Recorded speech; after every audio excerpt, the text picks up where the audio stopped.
Hey, good morning. This morning the object to mix things up is, I already showed this mixer, uh, a beater, I guess you'd call it, an egg beater. Or here's the key, we're helping take care of our neighbor's house, neighbor's dog, so be sure to help your neighbors. This is Proverbs sketchbook, and the first verse is, in a multitude of counselors there is safety. Proverbs 24:6. And this little head's cut off. I gotta draw that in. In a multitude of counselors there is safety. So with many people you're safe. Proverbs 24:6. A word fitly spoken is like apples of gold in settings of silver. Proverbs 25:11. A word, a perfect word, a word fitly spoken, fits perfectly, is like apples of gold. So this would be gold in settings of silver. The background would be silver. That's on page 30. A word fitly spoken is like apples of gold in settings of silver. Proverbs 25:11. By knowledge the rooms are filled with all precious and pleasant riches. Proverbs 24:3-4. That is on the wrong page. We gotta fix that sometime. That would be over here with the house page. Page 28 and 31 fit together. So I gotta fix this. Gotta edit it. Edit. By knowledge the rooms are filled with all precious and pleasant riches.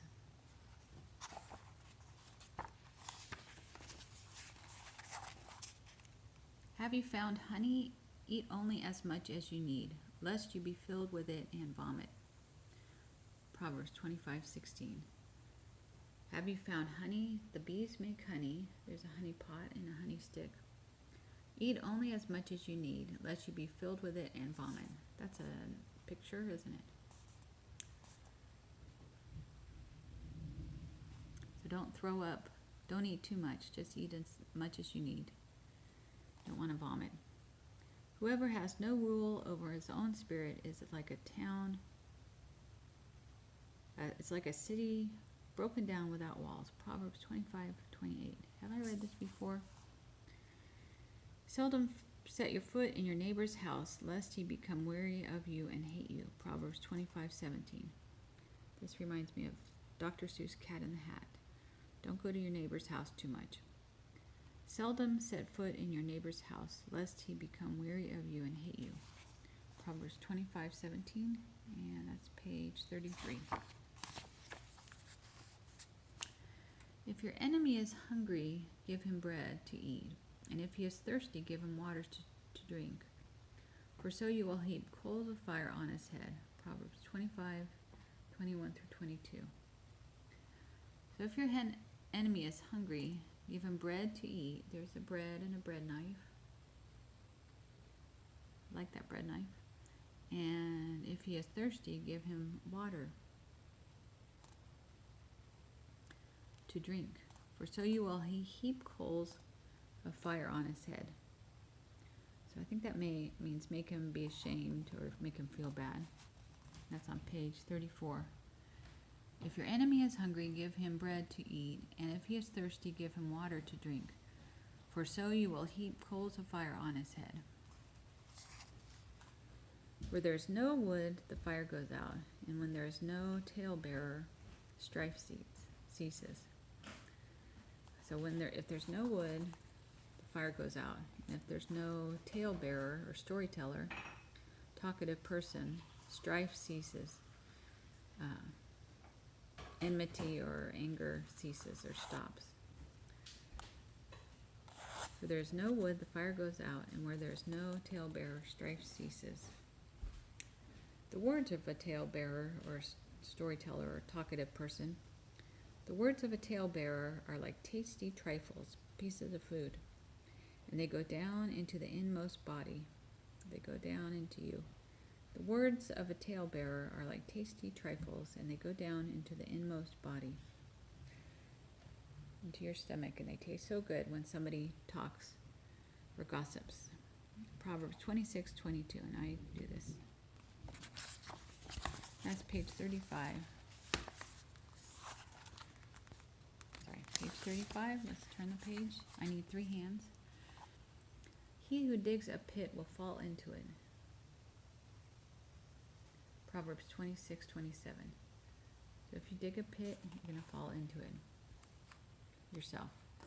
Let another man praise you and not your own mouth, a stranger and not your own lips. So let other people praise you and not yourself. A stranger, somebody you don't know, not your own lips. That would be nice if a stranger praises you, says good things about you. Let another man praise you. Over here, you're great, says another man. Not your own mouth, I'm great. So you don't want to say about yourself, I'm wonderful and I'm going to praise myself. You want somebody else to say you're wonderful and praise you. Let another man praise you and not your own mouth, a stranger and not your own lips. Proverbs 27:2, I believe. That's page 36. Perfume and incense bring joy to the heart, and the pleasantness of a friend springs from their heartfelt advice. Perfume and incense. So perfume you put on your wrist. Here's my wrist. I put perfume there to smell good. Perfume and incense. Perfume is in a bottle. Incense is like a stick that you burn. And it's got a pretty fragrance, or nice fragrance. Perfume and incense bring joy to the heart. Perfume and incense bring joy to the heart, and the pleasantness of a friend springs from their heartfelt advice. And this friend smells good, like perfume or incense. You should do that. You should do this. You should do that. And the pleasantness of a friend springs from their heartfelt advice. Words from the heart. And I should have a heart drawn there. And that's Proverbs 27:9. Perfume and incense bring joy to the heart, and the pleasantness of a friend springs from their heartfelt advice.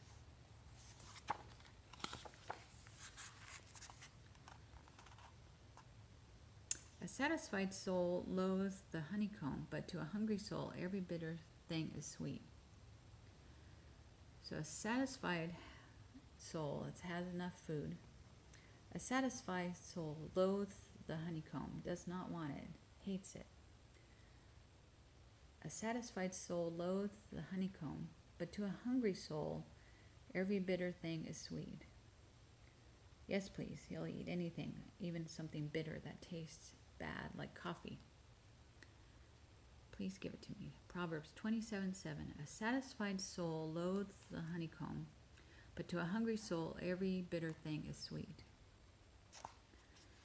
As iron sharpens iron, so a man sharpens the countenance of a friend. Proverbs 27:17. So this is a piece of iron, metal, and as iron sharpens iron, it's making it sharper. So a man sharpens the countenance, the face of a friend. You feel happy when you see a friend. Page 38. You feel better. As iron sharpens iron, so a man sharpens the countenance of a friend. Like a bird who wanders from a nest is a man who wanders from his place. Proverbs 27:8. Like a bird that leaves the nest, a bird's leaving its mother's nest, it broke from the egg and it's leaving. So is a man who wanders from his place. So last time. Like a bird who wanders from its nest is a man who wanders from his place. A continual dripping on a rainy day and a contentious, angry woman are alike, and that should have an S at the end. Proverbs 27:15. A continual dripping, drip drop, on a very rainy day and a contentious woman are alike. A fighting woman and a rainy day are alike. That's page 39. 39. Let's finish this page off. As in water, face reflects face, so in a man's heart reveals the man. Proverbs 27:21. As in water, face to face, face reflects face in the water. So in a man's heart reveals the man. So a man's heart reveals the man, who he is. As in water, face reflects face, so in a man's heart reveals the man. He is a shield to those who put their trust in him. Proverbs 35 on page 40. He is a shield of protection to those who put their trust in him. So trust God. He is your shield, your protector. To those who put their trust in him, trust him. The wisdom flee when no one pursues, but the righteous are as bold as a lion. Proverbs 28:1. So the wicked, the bad person, flees and leaves when no one pursues, when no one gets him. But the righteous are as bold as a lion. The righteous is strong like a lion. There's a picture of a lion, and that's page 41. The wicked flee when no one pursues, but the righteous are as bold as a lion. And there's one more lion over here. Oh no, they're coming. Nobody's pursuing the wicked, but a righteous is bold as a lion. He who covers his sin will not prosper, but whoever confesses and forsakes them will have mercy. Proverbs 28:13. He who covers his sin will not prosper, will not have good things happen to him. But whoever confesses and forsakes them will have mercy. Confesses them and puts them in the garbage. He who covers his sin will not prosper, but whoever confesses and forsakes them, turns away from them, will have mercy. They'll have good things happen to them, which they don't deserve. He who covers his sin will not prosper, but whoever confesses and forsakes them will have mercy. Proverbs 28:13. A man burdened with bloodshed will flee into a pit. Let no one help him. Proverbs 28:17. A man burdened, heavy with bloodshed, so he killed somebody, will flee into a pit. Bad things will happen to him and he'll fall. Let no one help him. A man burdened with bloodshed will flee into a pit. Let no one help him. Proverbs 28:17, page 43. Let's do a more upbeat one. And tomorrow we'll do 4 things that I do not understand. The bird, the eagle, the serpent, the ship, and man and a woman. Until tomorrow, may the Lord richly bless you, as J. Vernon McGee would say.